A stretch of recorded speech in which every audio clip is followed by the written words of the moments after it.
Let's say you're a parent of a 9-month-old baby girl. You're relaxing on the couch, enjoying your favorite video game, when all of a sudden, she starts to cry. Your significant other is busy tending to chores, so you'd pause your game and comfort your crying baby, right? In today's story, a 37-year-old father did pause his game. But what happened next was the last thing any loving parent would dream of doing to their daughter. This is the story of Briana Cole.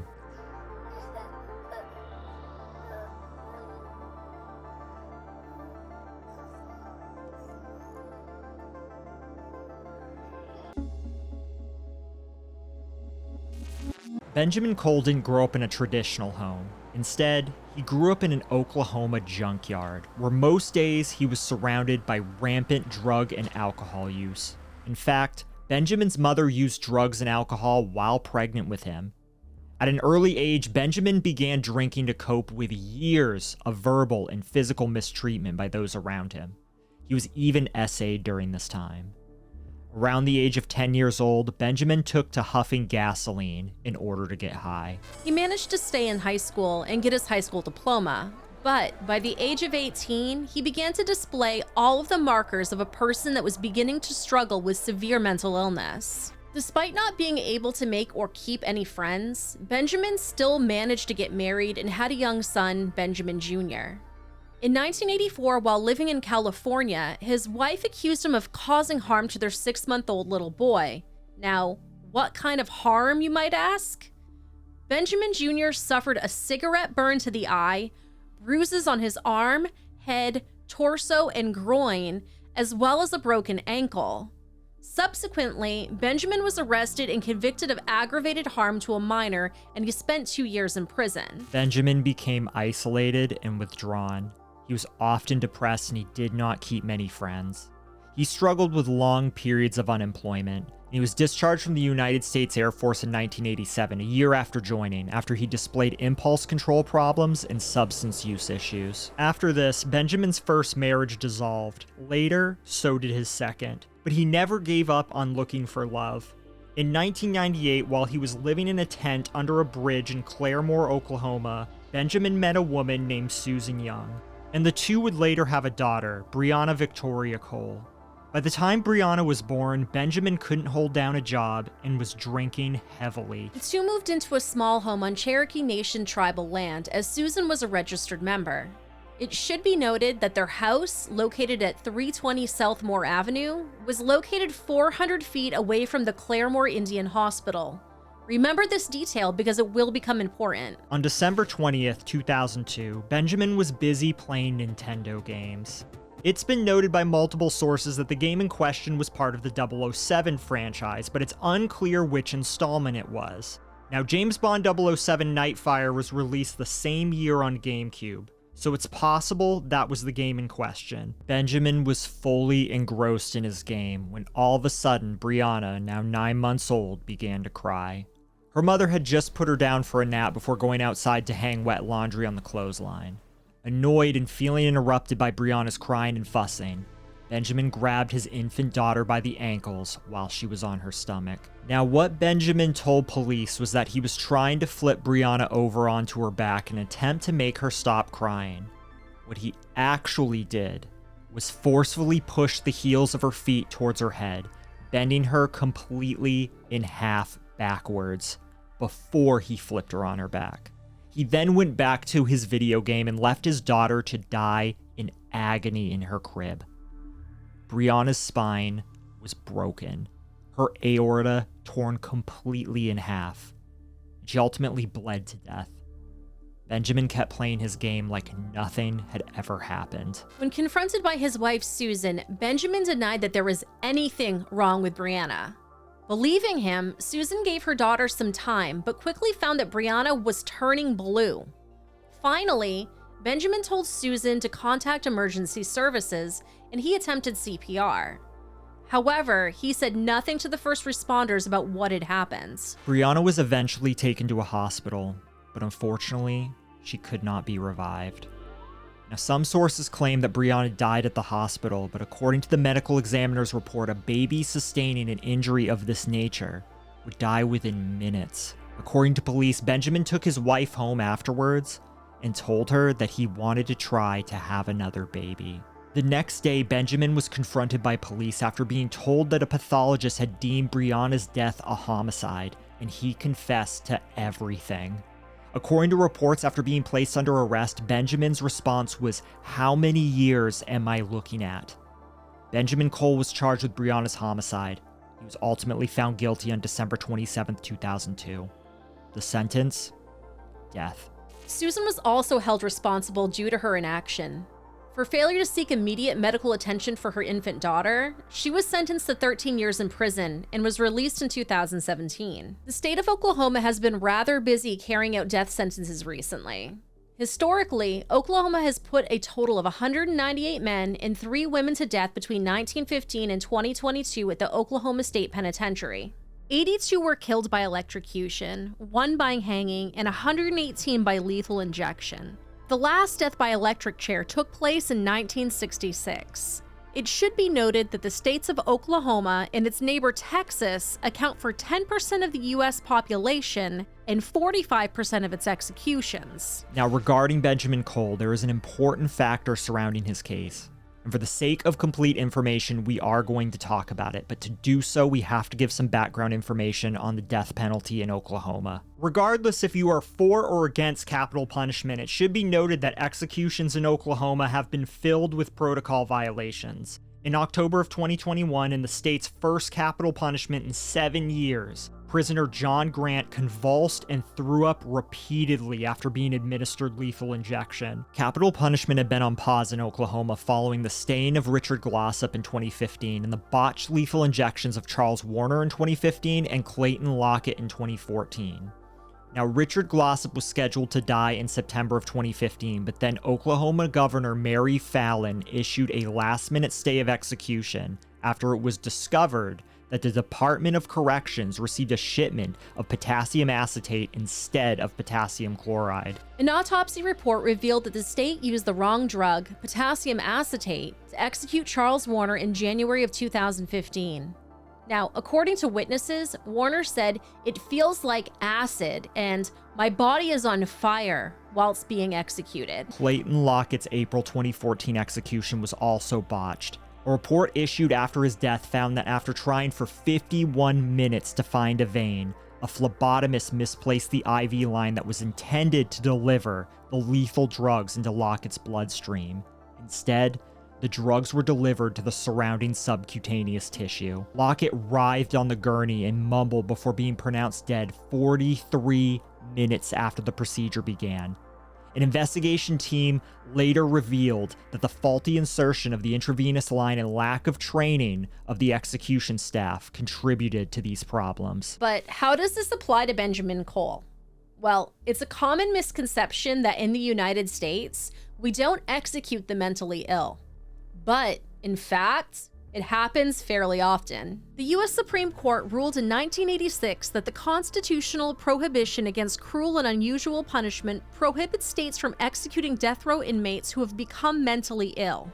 However, the Supreme Court has repeatedly declined to shield mentally ill people from the death penalty, stating that only people who are considered insane cannot be executed. However, the insane are narrowly defined as those who are unaware of the punishment that they are about to suffer and why they are about to suffer it, a definition that excludes most people with severe mental illness. In Benjamin's case, his mental health worsened over the years since his trial, years in which teams of post-conviction attorneys struggled to have any meaningful communication with him as a small parade of psychologists and psychiatrists evaluated his declining mental state.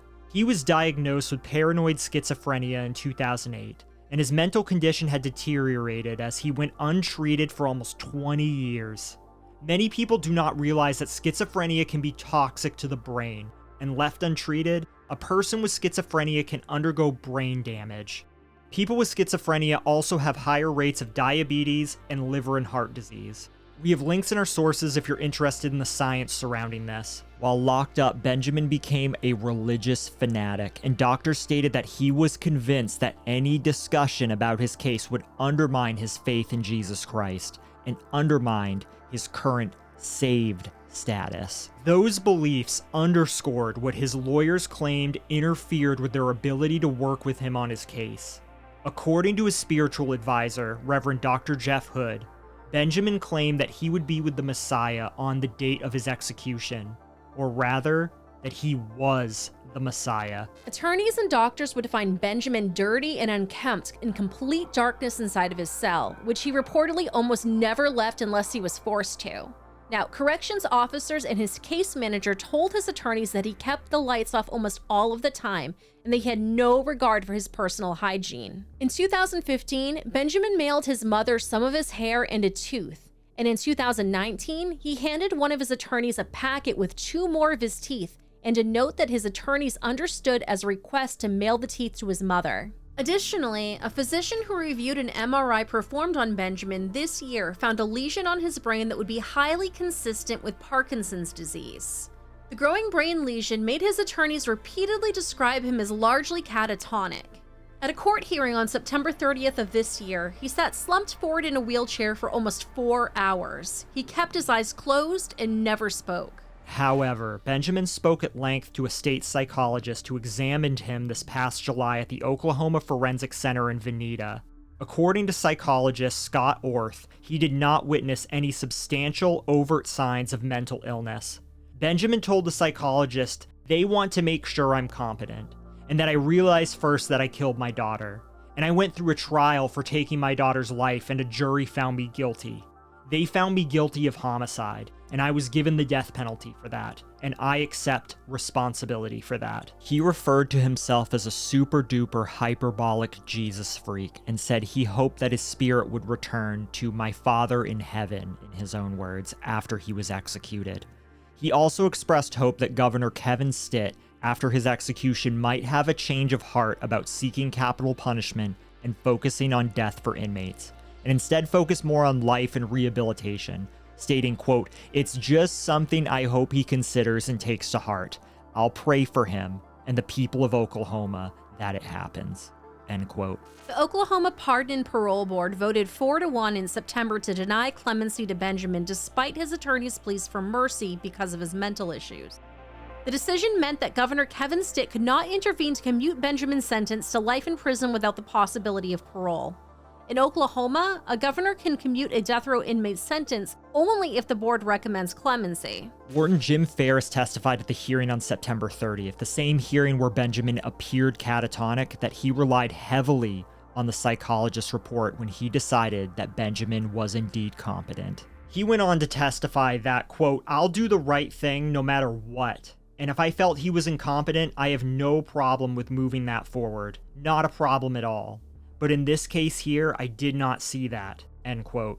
The warden said what really jumped out to him from the report was Benjamin's statement when asked about visual hallucinations.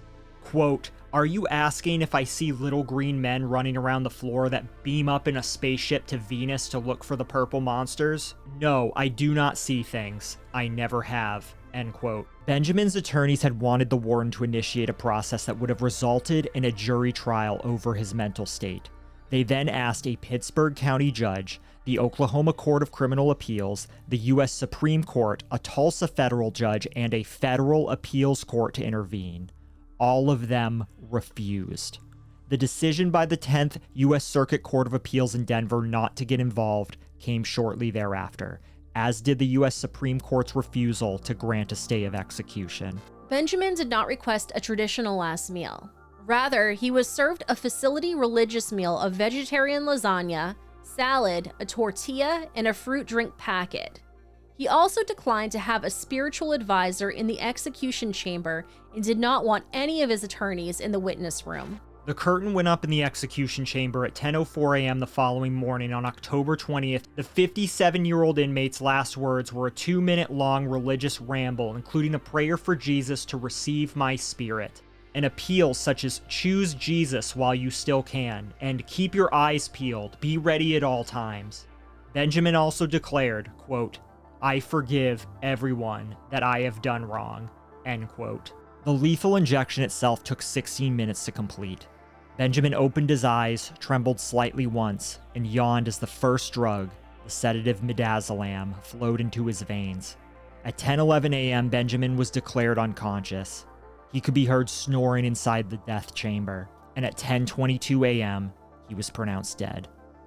Benjamin's attorney, Tom Hurd, called him a person with serious mental illness whose schizophrenia and brain damage led to him killing his daughter. By the time of his death, he had slipped into a world of delusion and darkness, and according to his attorney, quote, often able to interact with my colleagues and me in any meaningful way, Ben lacked a rational understanding of why Oklahoma took his life today.